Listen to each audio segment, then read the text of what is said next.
If lightning did this time, I'm not gonna change it again. Okay, hi everybody on YouTube. First of all, I want to say congratulations to Robin and her twins. I read your blogger. I don't think you updated on it recently, but I understand. Just had twins, probably just getting home. So congratulations on that. When we get a chance to see you and the twins, it would be nice. I would really like to see your babies. I also want to say thank you to everybody who left me really compassionate, thoughtful, considerate comments, thoughtful comments. I appreciate them all. Um, but I do want to say this.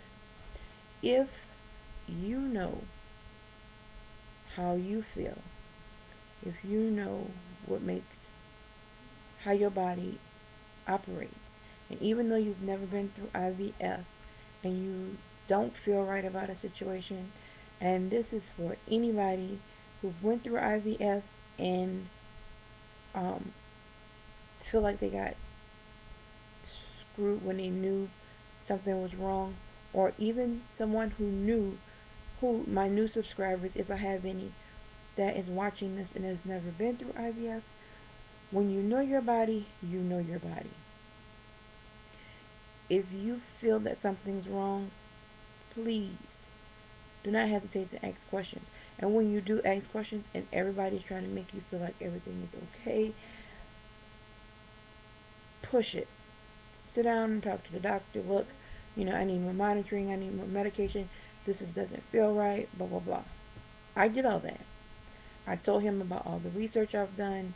My body's not feeling the way, most women bodies feel. I didn't have the heaviness. I didn't have the bloating. I didn't have any of that. I was perfectly fine throughout my whole cycle. I had little twinges here and there. I knew my left ovary was growing more than my right. I felt that. But by now, I should, like people say, they feel like they're carrying marbles or grocery bags or whatever. I didn't feel none of that. So I knew that my ovaries were not responding well to the medication. And how else I knew is because this is how my estrogen levels went: 42, 116, 185. That was my estrogen levels. They never made it out of the hundreds. And I was disappointed about that. And every time I got a new estrogen level, I went to my nurse. Look, this doesn't make any sense. I want him to prescribe me some estrogen pills. I think if he give me some estrogen pills and give me LH medication, that this will come together much quicker. And they kept telling me, I have time. I have time. I have time. No, I didn't. What do you want? No. They kept telling me I have. Excuse me, that was my sister. But anyway, um, they keep telling me I have time. I have time. I have time. And I didn't. And I knew I didn't. I knew that they weren't going to stem me no longer than 14 days. And then after 14 days, it was either I was going to ovulate or they were going to say that they were going to cancel my cycle. But I said that I wasn't going to let it upset me because I, I asked all my questions. I pushed them about the meds, and they kept telling me everything was going to be okay. And it wasn't. They end up canceling my cycle today. Um, my ovaries made no no changes between Tuesday and Thursday. From Tuesday, they upped my units to 300 units for the next 2 nights, from 200 to 300, and my ovaries did nothing. So I cried a little bit, and my husband was like, "Don't be upset. At least he canceled it before we went through the egg retrieval." And this was my doctor's specific words. He knew that I told him, I was like, "Look, I don't have, another chance unless I have this in the frozen cycle. I won't have the money to next year to do this again. Um, I need this to be hopefully successful the first time." And he told me, he was like, "Look, before we go to egg retrieval, I want you to have at least 12 to 15 eggs, eggs, or follicles that can possibly be eggs." And I only had two or three. He was like, it didn't make any sense for us to retrieve those because one of my main concerns was worrying about if we go to retrieval and none of my sacs had eggs in them. That was one. He was like, not to have enough eggs, or when we go to fertilize them, none of them fertilized. That's a waste of money.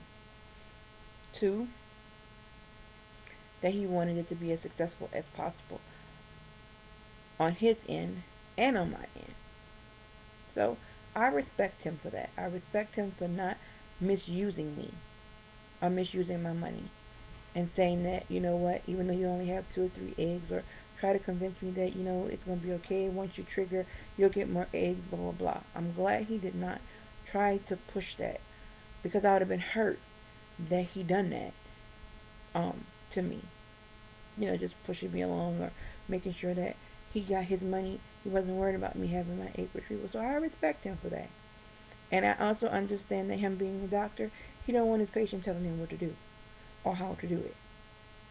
He wants to be able to be the one to give him the instructions. But everything I told him and told you all, he repeated back to me today.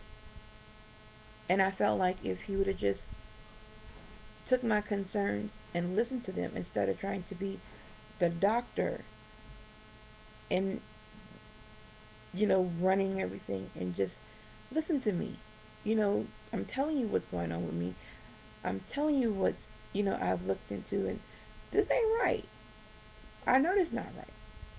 But, like I said, I respect him for respecting me and my money. I respect him for canceling our cycle before we went to retrieval. I will stay with this same doctor because even though he did not listen to my concerns, he still seemed concerned. And that was important to me, too. I don't dislike my doctor. I don't hate my doctor. I'm not mad with my doctor.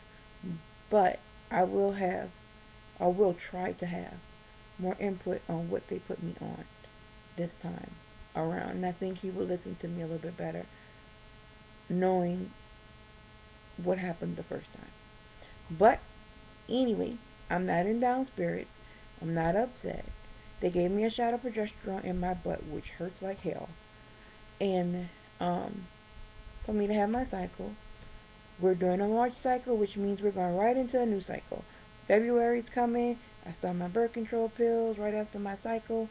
I start back on the Lupron and whatever new meds they prescribe. They're going to overlook my chart, see where he went wrong, and reorder me some more meds. Oh, well, tell me what meds to order. So we're going through all that. My insurance do cover my meds still. All I have to do is pay my copay. So we're right back on the ball. Well, we will be right back on the ball to start all over again. Like I said, I'm not in down spirits. I'm not upset. I don't want to shed any tears anymore. But don't get me wrong. I ain't going to tell you later on I'm not going to want to cry.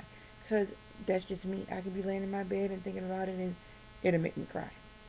But my husband did make this statement. He said, all this happened for a reason. We had so much stuff going on with my brother, with me falling, with things not going right from the beginning with this cycle once we started stemming. And he was like, maybe it was just meant to not be this time, but since we know what wrongs were done this time, that all the rights will happen next time. So I appreciate him for that. My husband is wonderful. He has been a very, very good support system. He goes to all my doctor's appointments with me. Even the last one, he was quite frustrated with the doctor because he kept asking questions too about my meds. Since I was so concerned about my meds, he started asking questions about my meds. So it was like, like I said, I have a wonderful husband, and he has been my backbone through all this. Him and God. God has walked me through a lot. Because I could be upset and sad and crying and sobbing and talking about how wrong the doctor is. But you know what? It's spilled milk. We're going to clean it up and keep on going.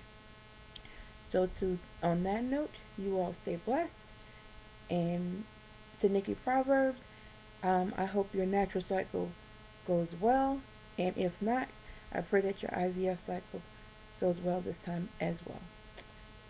You all have a good day.